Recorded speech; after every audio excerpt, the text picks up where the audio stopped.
We've looked at the smaller groups that help make up biological molecules. Now let's take a survey of these larger biological molecules. These are carbohydrates, fats, proteins, and nucleic acids.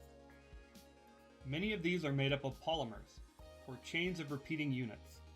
In carbohydrates and fats, the individual units are combined using a dehydration reaction.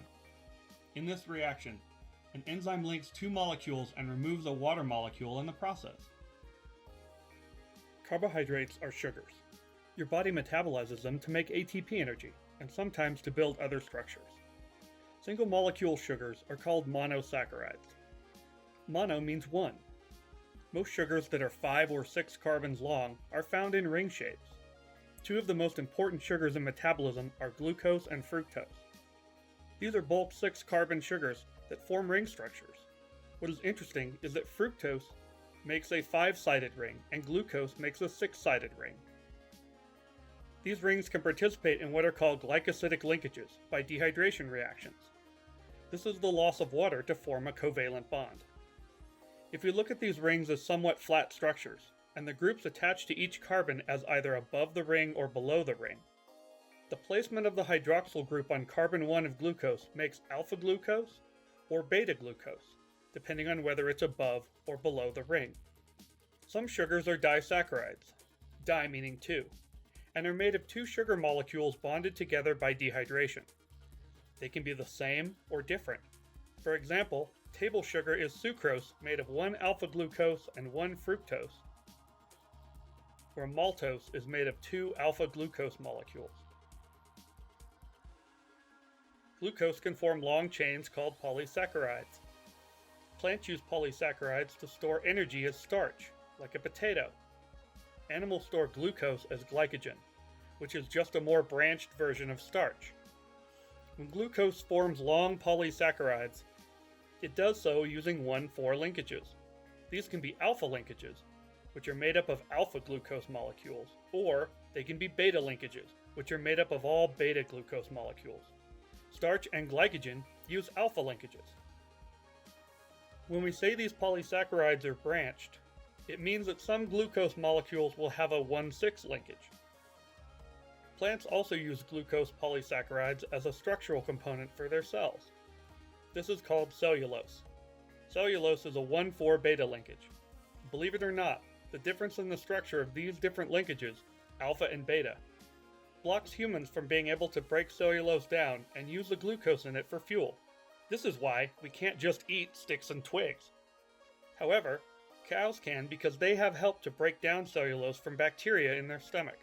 It is important to recognize that metabolism of glucose to make ATP is at the heart of every living cell on Earth. It links all life and is evidence that the last common ancestor used glucose to make ATP. What do cell membranes and sex hormones have in common? They are made of lipids. Lipids are hydrophobic molecules. That means they don't like water. Long hydrocarbon chains with a carboxylic acid group at one end are called fatty acids. Fatty acids, like most hydrocarbon chains, can be saturated, meaning that there are only single bonds. However, sometimes there is a double bond or multiple double bonds, like this. Can you see the difference in their shape? The double bonds create kinks or bends in the hydrocarbon. This turns out to be an important part of a number of biological processes, including cell membranes. 3 fatty acids can be attached to glycerol with dehydration reactions. This makes a triglyceride. Triglycerides are a basic molecular unit of things like oils and butter.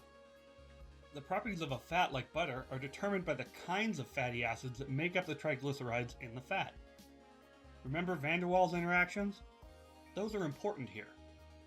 Hydrocarbons are non-polar molecules, and so they are held together by van der Waals interactions. These interactions happen when the molecules are packed tightly together like this. However, double bonds break up this tight packing. Remember that van der Waals interactions are weak, so it's easy to break them up. The more double bonds there are, the less interactions and the less stable those interactions are.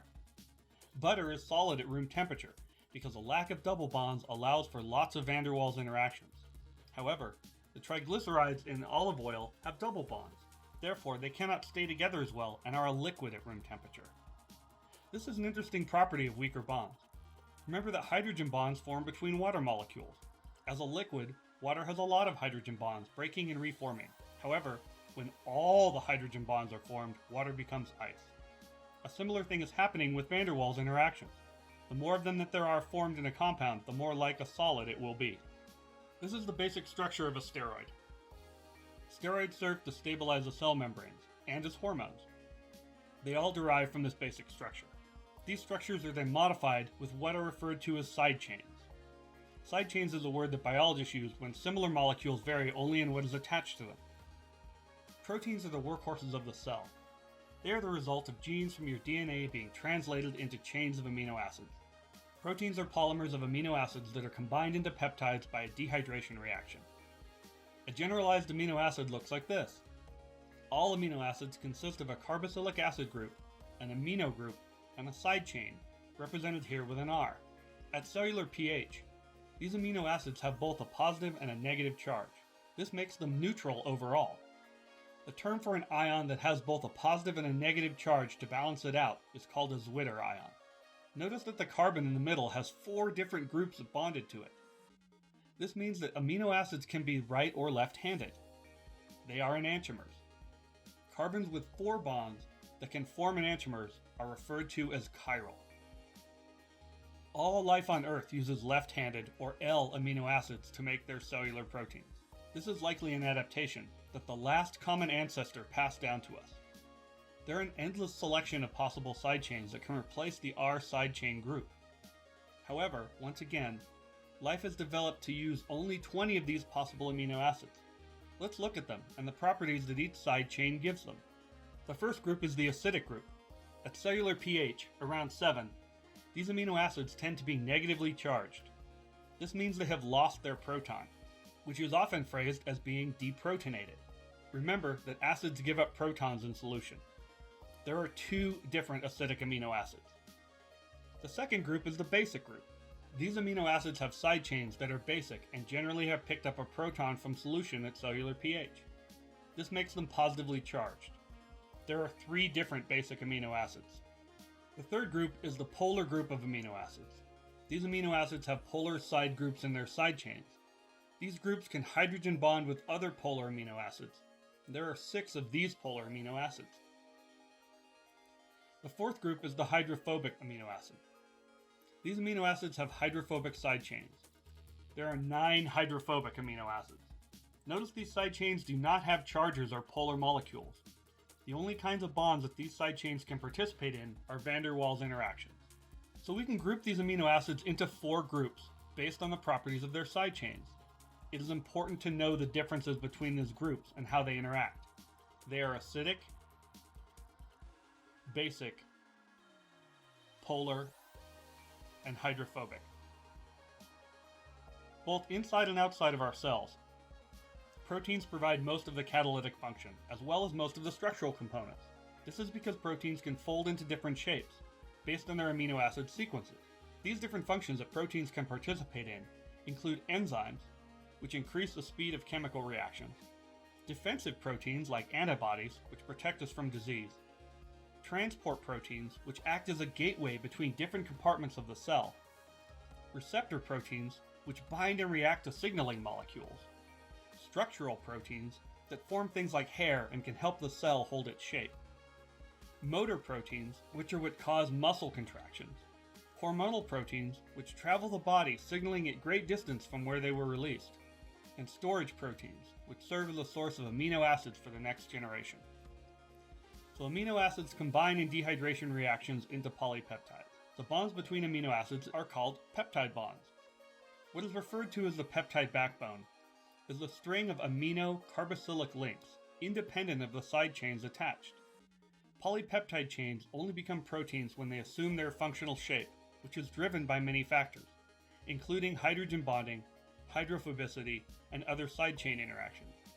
There are 4 levels of protein structure: primary, secondary, tertiary, and quaternary. They are analogous to levels of organization. The level of the primary structure is defined by the sequence of amino acids. So here we have a bunch of amino acids all linked together. This specific sequence defines the first level of its protein structure.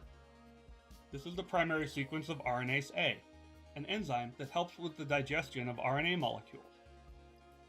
The secondary structure of proteins is the result of the interactions of the side chains. These are alpha helices and beta pleated sheets. Alpha helices are polypeptides that have formed a spiral. The interactions of side chains that stick out create hydrogen bonds at regular intervals that hold the spiral shape together. Beta pleated sheets are polypeptide segments that are folded in next to each other and held together by hydrogen bonding. It can be said that secondary protein structure is stabilized mainly by hydrogen bonds.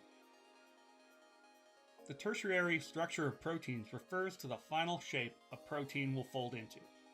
Proteins start out as long polypeptides, and the side chains of the amino acid groups help determine the shape that the protein will ultimately take.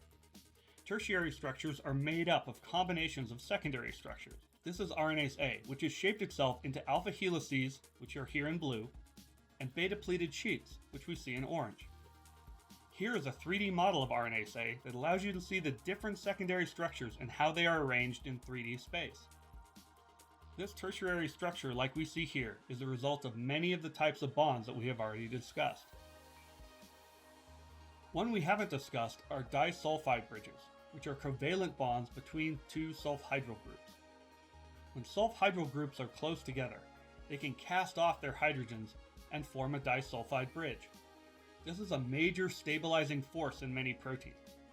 We have discussed that hydrophobic means water-fearing, and hydrophilic means water-loving. Large hydrophobic side chains on amino acids tend to want to get away from the watery environment inside the cell. Yet, at the same time, hydrophilic side chains want to interact with the water. This causes the proteins to fold in such a way as to sequester the hydrophobic side chains inside and position the hydrophilic side chains outside facing the water. This is one of the most important forces involved in protein folding. This is called a hydrophobic interaction. The hydrophobic parts of the polypeptide want to fold up together, away from the water outside. Finally, we have quaternary structure. Sometimes, functional enzymes or structural proteins are actually made of many different pieces or subunits. Subunits are smaller proteins that bind together into a larger complex. The arrangements of these subunits is the quaternary structure. A good example of a quaternary structure is the hemoglobin protein. This protein carries oxygen in your blood. It is made of 4 subunits, 2 alpha subunits and 2 beta subunits. These subunits act together to make sure your body is sufficiently oxygenated. DNA molecules are coded instructions for life. DNA is a polymer of 4 chemical bases, and the order of those bases determines the order of amino acids in a protein. We have discussed before that the central dogma of biology is that DNA makes RNA makes proteins. DNA and RNA are nucleic acids, and they are polymers of nucleotides. There are 4 nucleotides that make up DNA, and they each consist of a ribose sugar, a phosphate group, and one of the 4 bases, adenine, guanine, cytosine, and thymine. RNA also has the same 4 nucleotides, except thymine is replaced by uracil. DNA stands for deoxyribonucleic acid. This is in contrast to RNA, which stands for ribonucleic acid. The difference is in the sugar molecules that make up the backbone. DNA is a double helix. That means that 2 strands are wound around each other in opposite directions. One side moving 5' to 3', and the other moves 3' to 5'. They are held together in the middle by hydrogen bonds between the bases. The 4 bases of DNA can be broken down into 2 groups, the pyrimidines and the purines. In DNA, 1 purine hydrogen bonds to 1 pyrimidine, and this holds the helix together. However, bases only hydrogen bond in specific pairs, such that adenine only hydrogen bonds to thymine, and guanine only hydrogen bonds to cytosine. Thus, each strand of DNA is complementary. This will be important later when we discuss replication, because it allows for the DNA molecule to be separated and the 2 strands to be rebuilt into 2 full copies of the original. In RNA molecules, thymine is replaced by uracil. An RNA tends to be single-stranded and not double-stranded like DNA. However, RNA molecules can twist and turn and bind back on themselves to make a variety of interesting structures. In fact, Some RNA lives its whole life without ever making a protein. Some scientists hypothesize that RNA was the first molecule to evolve, because it can be both the carrier of genetic information, can be a structural component, and can sometimes be an enzyme. RNA is complicated, and we will discuss some of this complexity later. Starting in the next chapter, we will begin to look closely at how individual cells use this large variety of molecular polymers and structures to live and reproduce.